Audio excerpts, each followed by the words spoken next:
Okay, so we have a serious problem connecting with Moscow for whatever reason.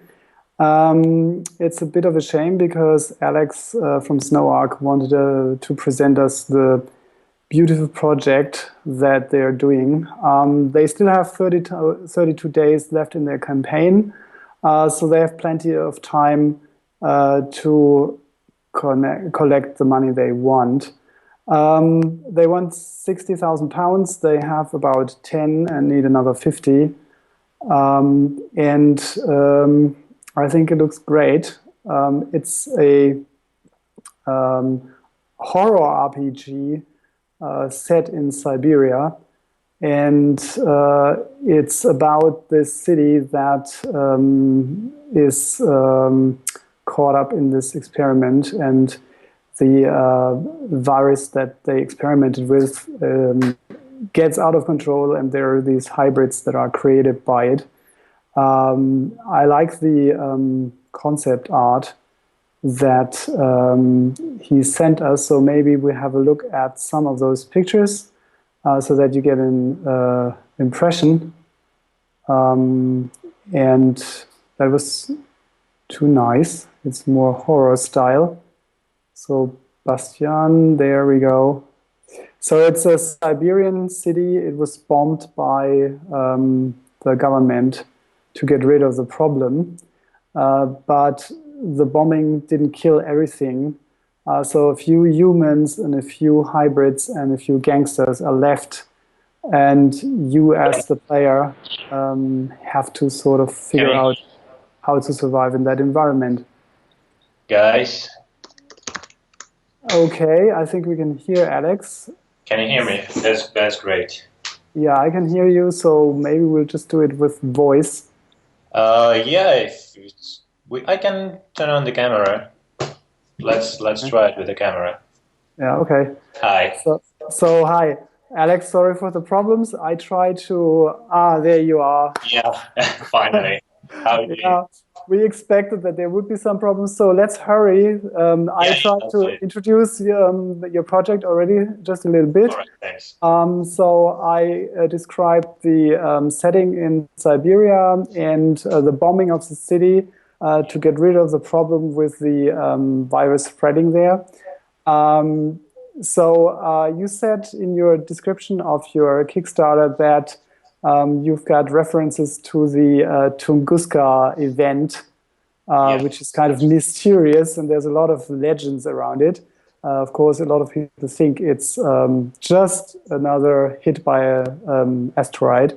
So why did you decide to have this post-apocalyptic scenario for your game? Well, I think it's quite a good setting to, I don't know, speculate in any ways. I think it's great because it's very deep. It's not just shallow. You can convey every story wherever you want. Like in our case, we want to make it really grim and dark and tell a story not about killing every creature you see or any man you see, but tell a story about people who live in this let's say environment without any ethic or moral values, and kind of how they deal this thing every day, and where there is no laws and no police, no, like you can commit any crime, and can you handle it? Because nobody will punish you, but can you live with that? Like, it's more deeper story behind it. Yeah, I saw the graphics and I thought those police stations are all closed. Yeah, definitely. Well, so yeah, it's more like a deeper story. I think with this setting you can tell almost everything and communicate any idea you really want. So I think it's like, for me as a game designer, it's a good thing, and I'm a big fan of Fallout 2, and I was playing it when I was a kid. So I was quite try to come up with something interesting. So yeah, I like the setting. Maybe we can run the pictures while we're talking again. Yeah, sure. I mean, Fallout obviously has this dark touch to it as well, and I like the concept art that you put on your page. So what do you want to comment? Well, it's Fallout. It's not as dark as this game, as Frozen State. It's more,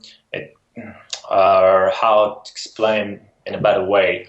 Like it's deeper in terms of ethical issues people have in their lives. There, Okay. like as I said before, like you can could you kill a kid like to survive, or you can let this kid to kill you and let him survive. Like, can you do this? Like, and this is what we're trying to say through our game. I know our prototype is like a bit shallow and doesn't represent everything we wanted, but I think we have great feedback and great community, and we have a lot of support, and we see a lot of potential on that, and really we about these people who live in this cold world. Yeah, I mean, it's a prototype, so we can't expect a polished game there. It's quite very rough prototype, to be honest. But I mean, the point is that people need to get what the game is about, and I think, well, I got a good impression by it, but I was patient enough to read everything. I've seen that you make references to Stanislav Lem and Isaac Asimov, and I read quite a bit of them. Asimov is very high on robots, but they don't really play a role in your scenario. Is it because Asimov's robots follow rules and you can't have rules in your game? Well, not because of that. I think Asimov he has many topics in his books, not just robots. I know it's one of his favorite. Yeah, it's topics, one big thing. Yeah, but no, it's not because of that. I think in our world, robots are more like a washing machine. Like you are so it's not something quite smart. It can do some stuff to help you, to assist you, like our robot assistant, which can carry your stuff and other stuff, but it doesn't. I was going to ask about him.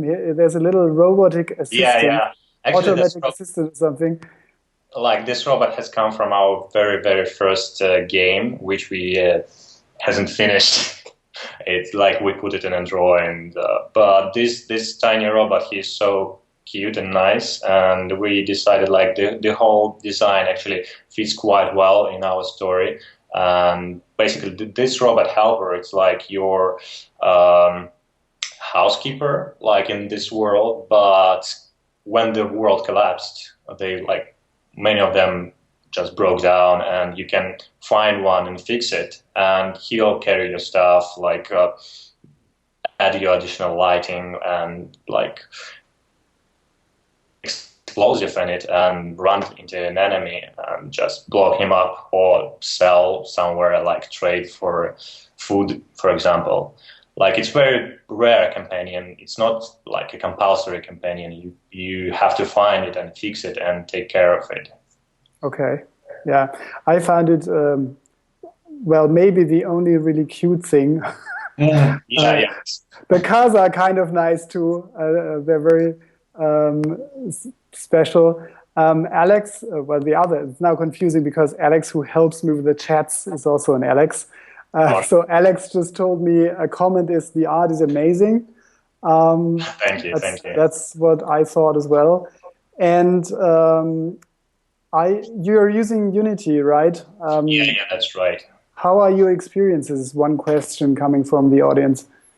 Well, it has its own drawbacks and limitations, but I think for indie developers, it's one of the best engines, and it allows you to do a lot of things, good things, and there are a lot of great games came out on Unity.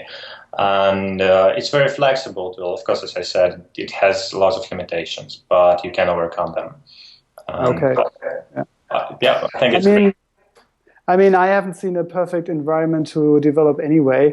They all have their issues, and sometimes you even have to find a way around compiler bugs and stuff like that. Sorry, I think my picture just froze up, and Yeah, I can see you moving, so it's probably just our feedback monitor here. Um, I think it looks like something that people watching should really explore. You still have about a month to look at it. And Alex, I think we'll do another show before our campaign ends. So maybe we can invite you again to make up for the lost time. Yeah, sure, with pleasure. Yeah, I mean, the ways of Skype are mysterious. Yeah, it's a bit. You never know where the connection goes. And it's a challenge. We're going to 6 or 7 countries today. Yeah. So I have to stay in the timeline if possible. Yeah, of course. Thank you very much. Thank you. I still have more interview questions that I can ask you then next time. Okay. I'll be in touch with you, and thank you for your participation. Thank you. Bye. Bye.